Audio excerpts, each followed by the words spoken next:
अभी मैं बिहार का बरदान कोसी नदी का जो बैराज हिंदुस्तान और नेपाल के बीच में बना है वहाँ पे हूँ। और ये कोसी नदी बरदान कब बिहार का अभिशाप बन गया पता ही नहीं चला। भगवान ने एक प्यारा सा नदी बिहार के लिए बनाया था जो बिहार के कहानी को जो है बदल देता, लेकिन नेताओं की कहीं नहीं तो कहीं भ्रष्टाचार और लापरवाही ने बिहार के लिए इस कोसी नदी को अभिशाप के रूप में बना दिया। ये कोसी नदी जो अपने अंदर मिट्टी लेके आती है उससे जो है दोनों साइड उपजाऊ जमीन होता है, जिससे फसल जो है वो किसान आसानी से उगा पाते हैं। और बारिश के दिनों में इसके पानी को कंट्रोल बिहार सरकार ने नहीं किया, इस वजह से ये अभिशाप बन गया और कोसी के दोनों क्षेत्र में लोगों को जबरदस्त समस्या होता है। अटल बिहारी वाजपेयी का एक ड्रीम प्रोजेक्ट था नदियों से नदियों को जोड़ना, और वो ड्रीम प्रोजेक्ट इसलिए था कि एक बार बिहार में बाढ़ आया था और कोसी क्षेत्र का हवाई सर्वेक्षण अटल बिहारी वाजपेयी कर रहे थे। जब उन्होंने देखा कि बिहार के गरीब लोग जो है पानी के नीचे डूबे हैं तो उन्होंने कहा कि बिहार की नदियों को जोड़ा जाएगा।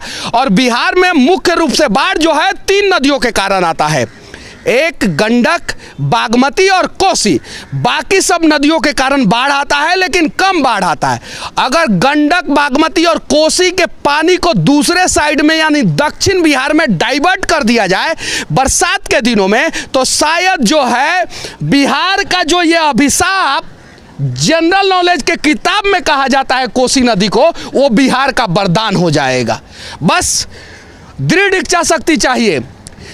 हर साल कोसी जितना तबाही मचाता है उस पैसे का अगर सही इस्तेमाल 5 साल तक कर दिया जाए तो शायद जो है कोसी के पानी को, बागमती के पानी को और गंडक के पानी को दूसरे साइड में डाइवर्ट कर सकते हैं। और जिधर सूखा पड़ता है गया के साइड में उधर पानी चला जाएगा, उधर का भी किसान खुशहाल हो जाएगा और इधर का भी किसान खुशहाल हो जाएगा।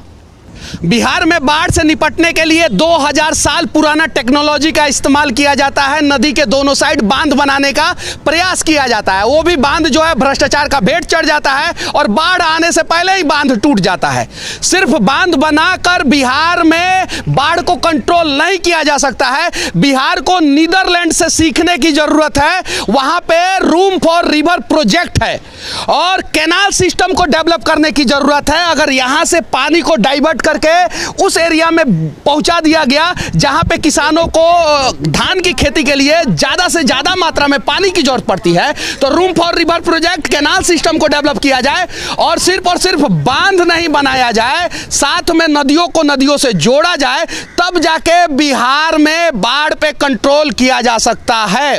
वरना बिहार में बांध बना के कभी कंट्रोल नहीं किया जा सकता है। हालांकि कोसी, बागमती, गंडक नदी जो है और बाढ़ जो है बिहार का, वो आपदा में अवसर देके जाता है। हर एक नेताओं को चिवड़ा मीठा बांटा जाता है, हेलीकॉप्टर से ऊपर से फेंका जाता है। जब 2000 फीट की ऊंचाई से ऊपर से हेलीकॉप्टर से चिवड़ा मीठा फेंका जाएगा तो वो चिवड़ा मीठा किसके सर पे गिरेगा? नदी में गिरेगा, पानी में गिरेगा कि खेत में गिरेगा कि गाछ के ऊपर गिरेगा, कोई गारंटी नहीं है। लेकिन यह काम हमेशा होता है। हालांकि बाढ़ के समय में एक नेताजी हेलीकॉप्टर में बैठ जाते हैं, बगल में एगो कैमरामैन रहता है और नेताजी ऐसे खिड़कियां से बाहर देखते हैं और कैमरामैन इस साइड से फोटो खींचता है। अगले दिन पेपर में आता है कि नेताजी बड़ी ईमानदारी से बाढ़ का सर्वेक्षण कर रहे हैं और बिहार में बाढ़ से लोगों को बचाने का प्रयास कर रहे हैं। उनके हेलीकॉप्टर के नीचे आदमी डूबता रहेगा फिर भी नेताजी जो है बाढ़ से नहीं बचा सकते हैं। अगर ईमानदारी पूर्वक बिहार का नेता बाढ़ से बचाना शुरू कर दे बिहार के लोगों को, तो मैं दावे के साथ कह सकता हूं कि दुनिया का, सिर्फ इंडिया का नहीं, दुनिया का सबसे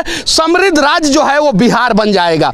लेकिन अभिशाप है कोसी, ऐसा जनरल नॉलेज के किताबों में पढ़ाया जाता है, लेकिन हमारे धर्म ग्रंथों में लिखा है कि बिहार का वरदान है ये कोसी। लेकिन उस वरदान को वरदान बनाने के लिए हम बिहार के लोगों को भी ईमानदारी पूर्वक प्रयास करना होगा।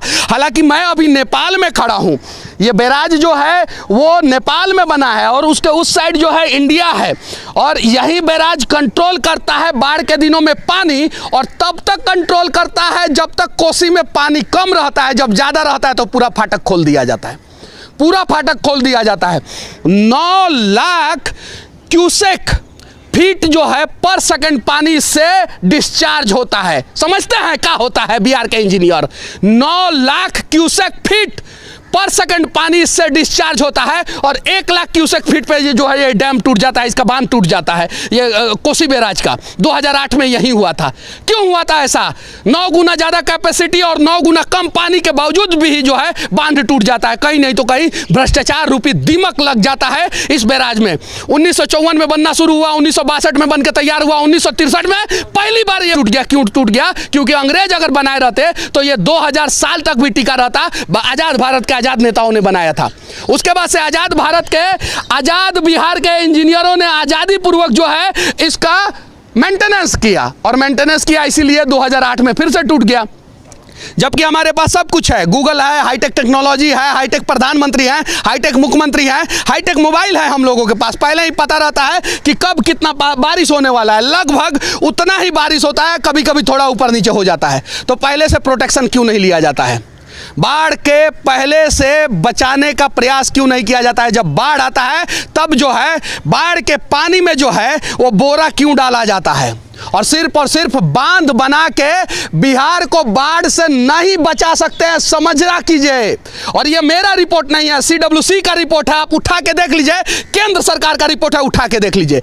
इसके लिए कहीं नहीं तो कहीं जो है बांध, डैम, इस प्रकार का पनबिजली केंद्र जो है, बैराज जो है, उसके अलावा जो है पानी को डाइवर्ट करने का तरीका जो है, नदियों से नदियों को जोड़ने का तरीका जो है हमें आना चाहिए। और हाँ, जहाँ पे 100% हर साल बाढ़ आता है वहाँ पे शेल्टर होम बनाना होगा। वो शेल्टर होम बनाना होगा जो बाढ़ के दिनों में डूबे नहीं। यहाँ पे तो पानी में बना देता है ऐसा शेल्टर होम, जैसे बाढ़ आता है अभी बाद में डूबता है, और यहाँ का इंजीनियरवा का बनाया हुआ शेल्टर होम पहले डूब जाता है। ये है कहानी बिहार का। तो विनती है बिहार के नेताओं से, हाँ, हालांकि केंद्र में किसी की भी सरकार हो, चाहे वो मनमोहन सिंह की हो या नरेंद्र दामोदर दास मोदी की हो या किसी की भी पुरानी किसी की भी सरकार हो, सिर्फ और सिर्फ अटल बिहारी वाजपेयी जो है बिहार के लिए सोचे थे। उसके अलावा देश का किसी भी पार्टी का कोई भी नेता जो है ना, जब केंद्र में रहा है वो बिहार के लिए नहीं सोचा है। क्यों? क्योंकि बिहार का मजदूर जो है जब बाढ़ में डूबेगा तब ना दूसरे राज्य में जाके सस्ते दरों पे मजदूरी करेगा। यह है कहानी और ऐसा नहीं होना चाहिए। कम से कम बिहार में बाढ़ जो आता है उस पर कंट्रोल करने का प्रयास किया जाए। और मैं दावे के साथ कहता हूं कि 100% आप कंट्रोल नहीं कर सकते हैं, लेकिन 75% कंट्रोल कर सकते हैं। आप दुनिया के किसी भी इंजीनियर को बुला के पूछिए कि 75% बाढ़ पे लगाम लगाया जा सकता है कि नहीं बिहार में। और अगर 75% सिर्फ बाढ़ पे लगाम लगा लिया जाए बिहार में, तो ये कोसी जो इतिहास के किताबों में, जनरल नॉलेज के किताबों में बताया जाता है कि अभिशाप है, वहीं ये कोसी जो है ना बिहार के लिए वरदान साबित हो जाएगा।